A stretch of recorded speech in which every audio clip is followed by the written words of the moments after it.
여러분들 얼굴 웃는 모습 보니까 성경 말씀만 따라 하나님의 얼굴을 배우는 것 같아서 너무 좋습니다.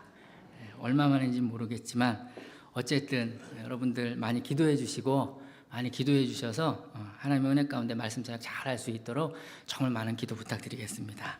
오늘은 노예 방주에 대해서 얘기를 해드리겠습니다. 목사님 아까 2달 반 얘기하셨는데 여러분들 저하고 워낙 설교를 많이 들어서 한 절 갖고도 다 합니다.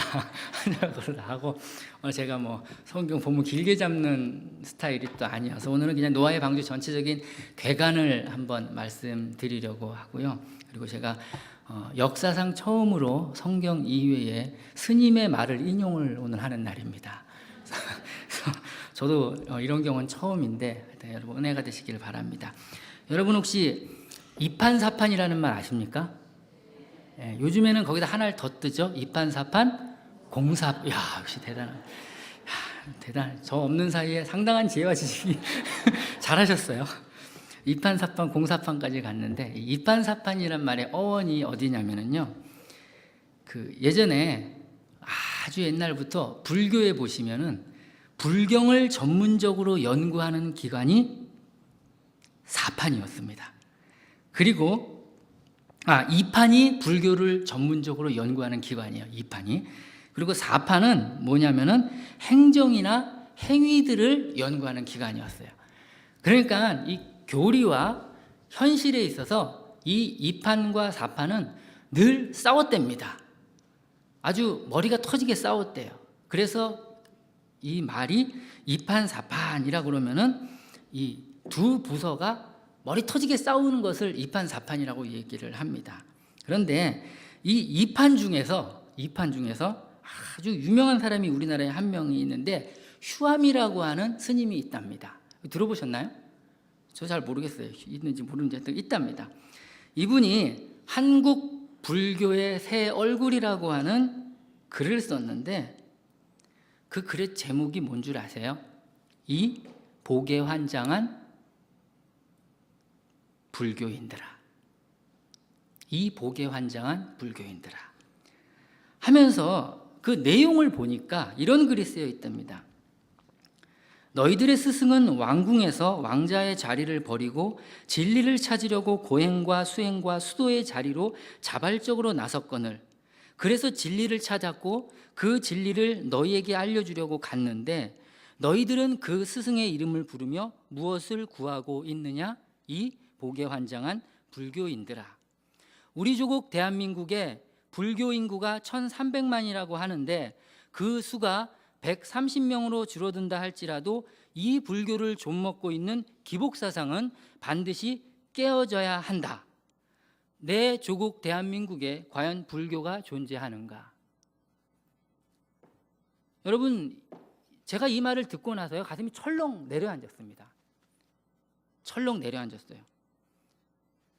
이것을 보며 종교도 아닌 불교에서도 이런 말을 하는데 기독교에도 이런 말을 할 사람이 저는 필요하다라고 생각을 합니다. 이 복에 환장한 기독교인들아. 너희들의 주님은 하늘의 왕자를 버리고 인간의 몸을 입고 가장 낮은 곳으로 이 땅에 내려오셔서 너희들의 목숨을 구하려고 십자가에 죽으시고 거기서 가장 처참하게 죽음을 당하셨는데 그 십자가 앞에서 우리는 예수 그리스도의 이름을 부르며 무엇을 구하고 있느냐? 복에 환장한 기독교인들아. 내 조국 대한민국의 기독교 인구가 100만이라고 하는데 그 수가 100명으로 줄어든다 할지라도 이 기독교를 좀먹고 있는 기복사상은 반드시 깨져야 한다.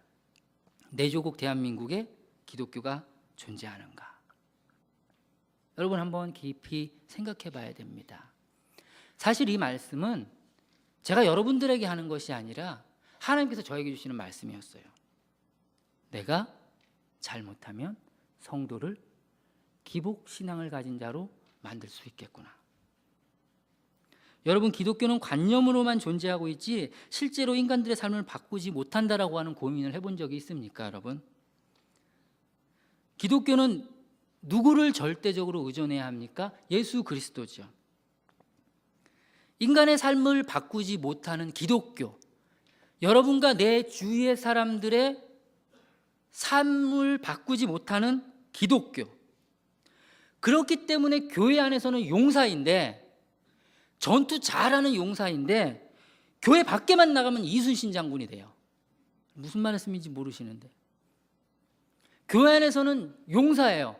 교회 밖에만 나가면 이순신 장군이 됩니다. 내가 그리스도인이라는 것을 그 누구에게도 말하지 마라.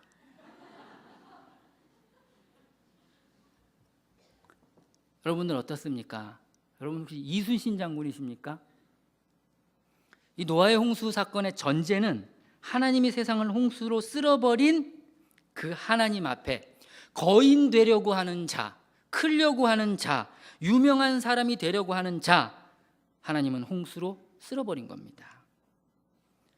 우리들은 유명한 사람, 거인된 자가 되려고 하나님을 이용하고 있어요.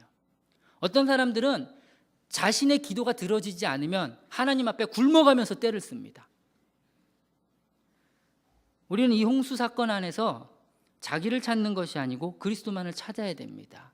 이 성경 말씀을 통해서, 이 홍수 사건을 통해서 오직 예수 그리스도만을 찾아 나가야 돼요.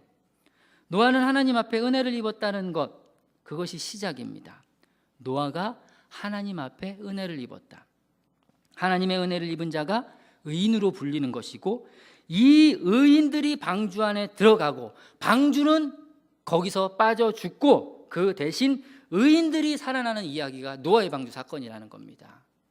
그런 의미에서 이 실존한 노아의 방주 사건은 바로 구원의 수단이 되시는 예수 그리스도를 아주 아름답게 알려주는 일입니다. 모든 사람이 구원을 받으며 영원한 멸망의 홍수로부터 구원하는 사건. 그러나 결국 이 노아의 홍수 사건으로부터 우리들이 따라가야 할 건 무엇입니까? 예수 그리스도를 바라봐야 된다는 거예요. 예수 그리스도를 바라봐야 된다는 겁니다. 노아가 참고 참았더니 하나님으로 축복받았다. 아니죠. 첫 번째, 우리가 여기서 알 수 있는 것은 구원의 수단은 하나, 오직 하나. 잣나무로 만들어진 이 방주, 다시 말해서 그리스도의 인격이야말로 하나님이 계획하시고 준비한 유일한 수단이라는 거예요. 예수 그리스도는 유일한 수단, 단 하나밖에 없는 수단, 인간을 구원하시기 위한 하나밖에 없는 수단입니다. 방주가 어떻습니까? 이 세상에 오직 하나, 거기에 타면 삽니다. 그 방주 하나밖에 없어요. 다른 배는 안 돼요. 오직 하나. 방주에 있는 사람과 동물을 제외하고는 다 익사해 죽는 겁니다. 제 아무리 강한 짐승이나 곤충이라도 공통의 운명, 즉 죽음에 처하게 된다는 것이죠. 예외가 있다면, 단 하나 예외가 있다면 방주 안에 있는 생명입니다. 아무리 고상한 능력이 있다 해도 다 죽고 맙니다. 방주 안에 피난한 자만이 살아나는 겁니다. 우리는 이 말씀을 보면서 천하에 살고 있는 사람에게 단 하나의 구원의 방법밖에 없다라는 것을 알려주고 있는 거예요. 여러분 기억하셔야 됩니다. 인간에게 구원을 줄 수 있는 이름은 단 하나. 지성인들이여 구원을 받았습니까? 다른 이로서는 구원을 얻을 수 없나니 천하 인간의 구원을 얻을 만한 다른 이름을 우리에게 주신 일이 없습니다. 우리를 구원하신 이는 오직 한 분 예수 그리스도밖에 없습니다. 방주 하나입니다. 방주 하나. 그런데 비가 옵니다. 사람들이 어디로 갈까요? 방주가 없으니까 시내산 꼭대기로 막 올라갑니다. 물은 계속해서 차오릅니다. 사람들은 자기 기만과 자기의 세상적인 공덕의 절정까지 올라가는 거예요. 결국에는 그래 보아야 빠져 죽는 거예요. 그거밖에 없습니다. 다른 터는 없고, 터라고 하는 것은 오직 예수 그리스도. 우리가 살 길은 방주 안으로 들어가야 됩니다. 어쨌든 여러분과 저는 방주 안에 들어가야만 사는 것이죠. 두 번째는 이 방주의 크기를 유념해서 봐야 됩니다. 길이가 300규빗, 폭이 50규빗, 높이가 30규빗, 무슨 소리인지 모르겠습니다. 다시 말해서 길이로 환산하면은 길이가 560m, 평균하여 500 잡고 미터법으로 환산할 때 어쨌든 팔의 길이가 500mm라고 할 때, 이 하나가 한 규빗이 500mm라고 할 때 이 방주의 길이는 150m, 폭이 25m, 깊이 15m인 선박입니다. 이 큰 방주 안에 우리가 성경을 토대로 이해하면 방주 안에는 모든 동물을 수용할 수 있을 방이 있다라는 거예요. 그만큼 크다라는 겁니다. 그리고 동물뿐만 아니라 그 안에는 사람들이 먹을, 동물들이 먹을 음식도 함께 수용할 만큼 엄청나게 크다라는 겁니다. 자, 무엇을 말합니까? 방주는 크다, 엄청 크다. 방주는 우리에게 포용적으로 모든 종류의 피조물을 다 수용합니다. 무엇을 말합니까? 예수 그리스도의 구원의 폭, 구원의 큰 폭을 볼 수가 있는 것입니다. 그래서 모든 형태의 동물들이 한 쌍씩 들어간 것과 같이 그 안에 들어갈 수 있는 것은 모든 형태의 죄인들은 그 안에 다 들어갈 수가 있습니다. 방주는 거대해서 그 안에 있는 모든 생명들이 염려 없이 편안하게 지낼 수가 있어요. 그리스도의 구원도 거창합니다. 그분 안에서 염려가 없습니다. 여기에 저를 포함한 수많은 죄인들이 각양각색 오만 군상들이 다 모여 있습니다. 편협한 마음을 가진 고집쟁이, 자기 마음대로 사는 사람들. 그러나 성경은 뭐라고 말합니까? 그 어떤 죄인이라도 다 포용할 수 있다라고 이야기를 합니다. 지금 여기는 죄인들이 운집해 있죠. 그런데 우리 모두가 예수 그리스도가 필요하다라고 느끼고 깨닫고 간구한다면 그 어떤 사람도 그곳에 들어가지 못할 사람은 없다라고 하는 것입니다. 그러나 바리새인들에게는 그 방이 준비되어 있지 않는다라고 하는 것입니다. 위선자가 들어갈 방은 없습니다. 하나님 앞에 개인적으로 죄를 자백한 사람들이 들어갈 방은 있습니다. 많이 있습니다. 얼마든지 있습니다. 그리스도는 주님 앞에 나오는 이들이 얼마나 많이 있든지 간에 그리스도 앞에 많이 나오는 사람들을 구원할 수 있다는 것입니다. 여러분, 조금 더 의심하지 마십시오. 방주 안에 어떻게 한 쌍씩 그 동물이 다 들어갈 수 있을까? 의심하지 마세요. 다 들어갑니다. 들어갔답니다. 여러분, 이 땅 가운데 수많은 죄인들이 삽니다. 이런 죄인 저런 죄인, 뭐 말 못할 죄인들 걱정하지 마십시오.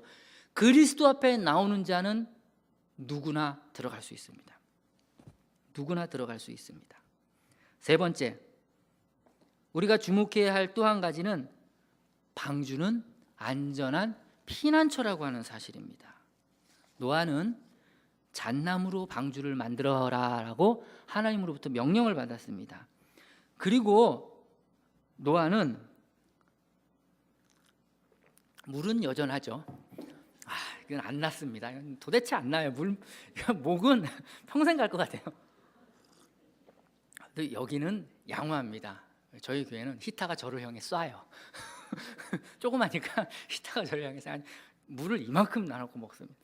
어쨌든 방주에 잣나무로 역청으로 다 틀어 막았어요. 그래서 방주는 물이 들어올 구멍이 없습니다. 성경에 방주에 물이 새서 물 퍼냈다는 소리 들어봤습니까? 아닙니다. 때로는 이 방주가 붕 떠서 이제 물 위에 떠다니잖아요. 그걸 그냥 떠다니면 좋을 텐데 때로는 번개도 만나고 우박도 만나고 폭풍도 만납니다. 방주는 흔들려요. 그러나 흔들린다 할지라도 항해하고 그 안에 있는 것 하나도 밖으로 던져진 물건이 하나도 없다라는 겁니다. 어떻습니까? 세상은 온통 물에 잠겨 있지만 방주 하나만 안전하게 물 위에 둥둥 떠다닙니다. 방주는 안전합니다. 방주 안에 있는 모든 것은 안전합니다. 지금 여러분들, 제가 말하는 그리스도가 우리의 안전한 안식처가 되는 거예요. 어디서 안식을 찾으시렵니까?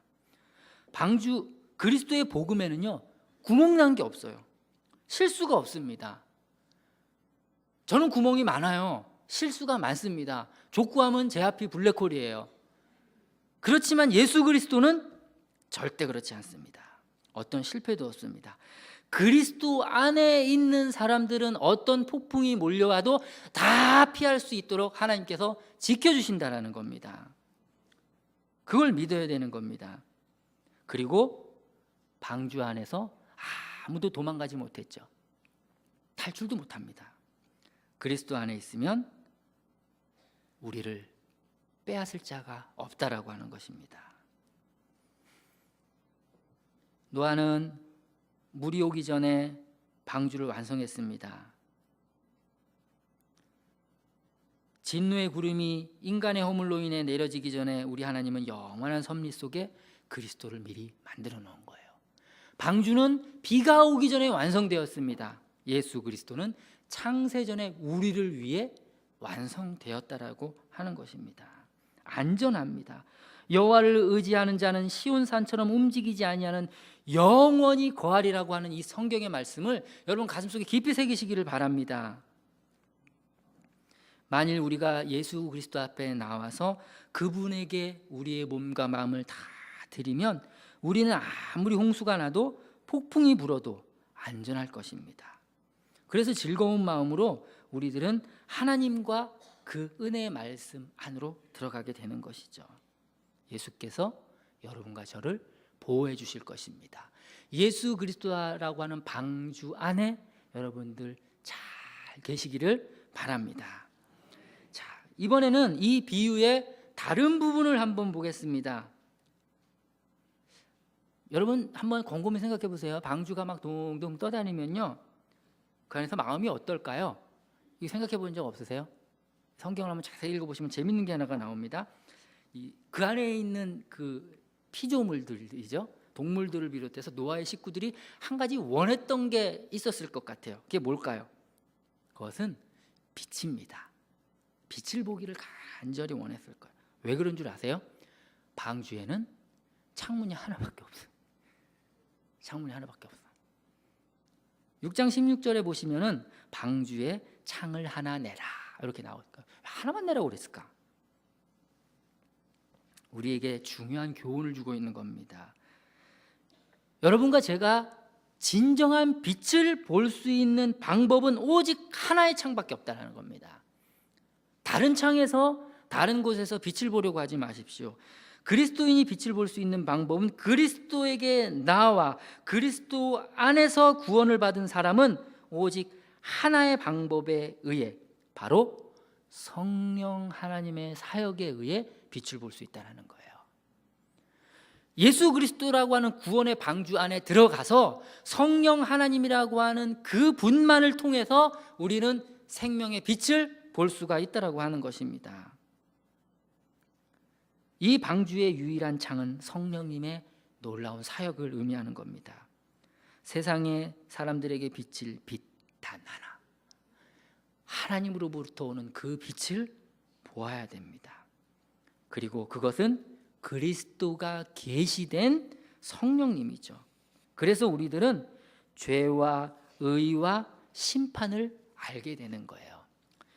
껌껌한 방주 안에서 빛이 비추어지면, 그 작은 창문을 통해서 빛이 쫙 비추어지면 그 안에 있는 물건들이 잘 보이는 것처럼 여러분과 나에게도 성령 하나님이 계시의 빛을 조명해 주셔야만 이 말씀이 보이는 겁니다. 그래야만 볼 수가 있는 거예요. 우리 성령님 밑으로 나갈 때, 우리가 성령님 밑으로 엎드릴 때에 우리의 허물과 비참함을 알게 되죠. 빛이 비추니 내 허물이 보이는 겁니다. 그러니까 저기 세상에서 보면은 막 나쁜 짓 하는 사람들을 뭐라 그래요? 어둠의 자식들이라 그러잖아요. 깜깜하니까 자기 죄가 안 보이는 거예요. 성령 하나님으로부터 빛을 받으면 내 죄가 밝히 보여진다고 하는 것입니다. 그래서 내가 갈 곳은 그리스도, 구원의 방주밖에 없구나. 방주 안에 1, 2, 3층 어디든지 모두가 보이는 곳에 창이 하나가 있었습니다. 가장 높은 층에 있던, 가장 아래층에 있던 방주의 창은 하나이고, 그 창은 모든 방주에 있는 사물들을 비춰주게 되는 것입니다. 여러분, 우리가 믿음이 약해서 침침해져서 도무지 아무것도 안 보인다라고 생각하십니까? 그게 답입니다. 우리가 깜깜해서 아무것도 안 볼 때 그때 빛을 찾게 되는 거예요. 여러분의 삶 가운데 어두움이 있을 때 예수 그리스도를 찾게 되는 겁니다.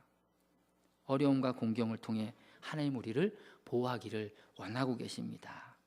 자, 네 번째는요, 이거를 읽어보면은 방주 안에 칸을 만들라고 또 얘기를 합니다. 방들의 칸은 다른 방과는 분리돼가, 그러니까 딱딱딱딱 분리가 돼 있어요. 그래서 이 방에 있으면 다른 방에 있는 동물들과는 좀 얼굴을 보기가 쉽지가 않습니다. 그러나 이들은 각각의 방에는 있지만 동일한 방주 안에 있다라는 겁니다. 우리는 다 역사적 상황이나 정황들, 그리고 삶의 정황들, 삶의 성격 다 달라요. 다 달라요.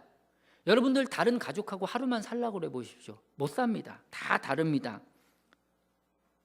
때로는 그리스도인들이라 할지라도 교회 안에서도 보면은요, 같은 그리스도인인데 이건 물과 기름이에요. 만나기만 하면 싸워요. 그래도 복음은 하나입니다. 그래도 복음은 하나예요. 교회 안에서 사람들이 물과 기름으로 나뉘는 것은요, 사람의 성격 때문에 어쩔 수가 없어요. 노아의 방주도 그렇게 딱딱딱 나눠져 있습니다. 그러나 중요한 건 무엇입니까? 복음은 하나라는 겁니다. 똑같습니다. 우리가 다 방주 안에 있는 이상 우리 모두는 은혜의 사람이라고 하는 넓은 마음을 가진 복된 사람으로 하나가 되어야 할 것입니다. 자, 이제 또 하나가 있는데, 방주 안에 아까 창이 하나가 있다고 그랬죠? 문도 하나입니다. 성경에 그 문을 옆에다가 하나만 내라고 이야기를 했습니다. 우리는 구원의 방주로 들어가기 위해서는 그 문을 통과해야 돼요. 문을 통과해야 돼요. 성경은 뭐라고 이야기를 합니까? 우리가 너희에게 복음 이외에 다른 복음을 전하면 저주를 받을 것이다 라고 이야기를 합니다. 복음은 오직 하나예요. 방주의 문은 하나입니다. 방주로 들어가는 문이 하나예요. 그럼 우리가 하나님께로 들어가는 문이 뭡니까? 그게 복음이죠. 그 복음은 몇 개입니까? 하나다라고 하는 겁니다. 그런데 그 문에 들어가기 위해서 어떻게 해야 됩니까? 작은 동물들은 그나마 그렇게 들어가요. 근데 낙타나 코끼리 같은 애들은 어떻게 들어가야 됩니까? 목을 숙이고 들어가야 돼. 고개를 숙이고 들어가야 돼. 뭘 말하는 줄 아십니까? 부자가 바늘귀에 들어가는 게 어렵다라는 말이에요. 그리스도의 복음으로 들어가는 게요, 여러분들 그냥 고개 빳빳하고 들고 가는 게 아닙니다. 숙이고 들어가야 돼요. 숙이고 들어가야 돼. 어떻게 들어가야 됩니까? 부자가 바늘귀에 들어가는 방식으로 들어가는 겁니다. 부자가 바늘귀에 들어간다고 하면 바늘을 꺼내서 부자가 낙타를 이 말이 아니에요. 어떻게 세상에 낙타가 바늘에 들어갑니까? 그 뻥도 그런 뻥이 어디 있어요? 있을 수가 없는 일이에요. 바늘귀가 뭡니까, 여러분들? 낙타가 부자가 낙타를 타고 바늘귀로 못 들어가요. 바늘귀가 뭐예요? 바늘귀가 뭐냐면은요, 예루살렘 성전에요. 예루살렘 이 성곽이 있잖아요. 성곽에 문이 여러 개가 있었어요. 근데 그 중에 큰 문이 하나가 있는데, 그 문은 이렇게 성에 이렇게 여러 개 문들이 있잖아요. 그 문은 밤 어느 시간이 되면 그 문을 다 닫아버려요. 적들이 침투하면 안 되잖아. 악당들이. 그래서 문을 다 닫아버려요. 그러면 행여나 여러분과 저처럼 심야 기도회를 끝나고 마치고 성문으로 들어가는 그런 사람들을 어떻게 합니까? 밖에서 자야 되잖아요. 그래서 큰 대문 옆에다가 쪽문을 하나 만들었어요. 그 쪽문의 이름이 바늘귀예요. 아주 조그만 문을 만들어 놨어요. 근데 이 문이 얼마나 작은지 그 문을 밤에 통과하는 사람들은요, 어떤 사람들이었냐면, 여러분과 저처럼 평민들은 미리 다 들어가고, 주로 그 대상들이라 그러죠. 사막에서 돈 많아서 장사하는 사람들이요. 낙타 수십 마리 끌고 거기 이제 개나리 보침 같은 거 막 해갖고 다니는 그 사람들이 밤늦게 장사하다가 성에 들어와요. 들어갈 구멍이 없잖아요. 근데 그 옆에 조그마한 바늘귀라고 하는 문을 열어놓습니다. 거기 들어가려고 하면 어떻게 해야 되냐면, 낙타보다 작아요. 낙타보다 조금 작아. 그래서 낙타에 있는 짐을 다 풀어내고 낙타를 무릎 꿇려갖고 이 사람도 고개를 숙이고 짐을 다 풀고 그러고 들어가야 되는 거예요. 그게 바늘귀예요. 그러니 그 낙타가 그 바늘귀에 들어가는 게 쉽습니까? 부자들 이거 보따리 다 내려놓고 들어가야 된다는 거예요. 여러분, 방주에 들어가는 구원의 문은 하나입니다. 그러나 그것은 작아요. 여러분들 고개를 숙이셔야 되고요. 여러분 세상에 갖고 있는 짐들 다 내려놓고 방주 안에 들어가야 돼요. 방주 안에. 제가 내일 이사 갑니다. 제가 하나님한테 회개를 했어요. 회개를. 상주 올 때 권영호 집사님네 그 차 있잖아요. 1톤짜리 2대로 왔어요. 저희가 조그맣게 2대로 왔어요. 근데 상주에서 4년 살다 보니까 짐이 배로 늘어난 거예요. 근데 교회 사택을 얻기가 어려워서 교회 옆에 이제 방을 꾸몄거든요. 그러니 방이 클까요? 작잖아요. 다 버리고 가야 돼. 다 버리고 가야 돼. 들어갈 구멍이 없는 거예요. 에어컨도 버려야 되고 장롱도 하나 버려야 되고 책장은 다 버려야 돼. 다 버려야 돼. 세탁기는 버리고 싶은데 손빨래를 못 하겠어. 다 버려야 돼요. 세상은 그런 거 아닙니까? 뭐 꽉 잡고 있으려고 그래. 꽉 잡고. 회개했습니다. 회개. 하나님, 더 이상 짐을 늘리지 않겠습니다. 주님이 가라고 하면 언제든지 개나리 보찜 싸서 갈 준비하겠습니다. 이제 회개를 했습니다. 여러분, 이런 방식으로 우리는 구원에 참여해야 됩니다. 세상에 있는 짐을 다 내려놓고 고개를 숙이고 구원의 방주 안에 들어가요. 여러분, 방주 안에 들어갈 때요, 세상 짐 다 가지고 들어가면 노아가 받아줄까요? 뭐 쟤 뭐야? 나가. 안 됩니다. 이와 같은 이치로 우리는 세상이 아무리 높은 자라 할지라도 그리스도 안에 들어가기 위해서는 나의 곧은 목을 숙여야 되고 내 모든 것을 내어놓고 가야 돼요. 여러분, 호랑이가 아무리 빨라도 달팽이가 아무리 느려도 다 한문으로 들어가는 겁니다. 선택자들은 한문으로 들어갑니다. 이 문을 거부하고 들어오지 않으면 끝내 밖에 있다가 홍수가 나고 죽게 됩니다. 여러분, 구원의 길은 단 하나입니다. 기억하시길 바랍니다. 주 예수를 믿으라. 그리하면 너와 내 집이 구원을 얻으리라. 문으로 들어온 자는 구원을 얻습니다. 예수님은 당신이 문이라고 이야기를 합니다. 마지막으로 방주에 들어간 동물은 각양각색이었습니다. 위대한 방주는 정결한 짐승과 부정한 짐승 모두를 다 구원했습니다. 이와 마찬가지로 우리 주 예수 그리스도의 구원은 인간이 겉으로 보기에 정결하거나 부정하다고 한다 할지라도 모든 죄인을 위한 구원입니다. 이 세상에 우리가 볼 때는요, 겉으로 볼 때는 정결하고 깨끗하고 인정받을 만한 사람이 있습니다. 그들의 행동은 경건을 닮았습니다. 그리스도조차 친히 그 사람을 인정할 수 있어요. 그러나 문제가 있습니다. 뭡니까? 방주 안에 들어가지 않으면 피할 길이 없습니다. 아무리 경건하고 아무리 잘나고 아무리 신앙이 좋다 할지라도, 그래서 신앙이 좋은 사람들이 다 그 사람을 칭찬한다 할지라도 그리스도 안에 들어가지 않으면, 방주 안에 들어가지 않으면 안 됩니다. 노아 시대 때 얼마나 착한 사람이 많았을까요? 방주 안에 들어가지 못하면 다 죽습니다. 그런데 확실하게 부도덕하고 정결하지 못하고 망나니 같은 사람, 주의를 범하고 맨날 사건만 저지르는 사람, 때로는 내가 그런 모습이었다 할지라도, 부정한 동물이라 할지라도 방주는 그런 사람을 위해 만들어졌다는 겁니다. 우리도 같은 방식으로 구원을 받는 겁니다. 구원을 받는 사람에게는 단 한 분, 구세주, 그분밖에 없습니다. 중요한 것은 우리가 자신에게 부정을 느끼고 슬퍼한다 할지라도 하나님의 자비는 있다라는 겁니다. 방주로 들어오시길 바랍니다. 하나님께서 피조물 덜어 들어오라 할 때 하나님은 우리를 결코 내어주지 않으세요. 그게 지금 이 시간 하나님이 여러분과 저에게 주시는 음성입니다. 방주로 들어오라. 그럼 내가 너희들을 내어주지 않겠다. 여러분, 이제 중요한 게 뭡니까? 결론적으로 여러분, 중요한 게 뭐예요?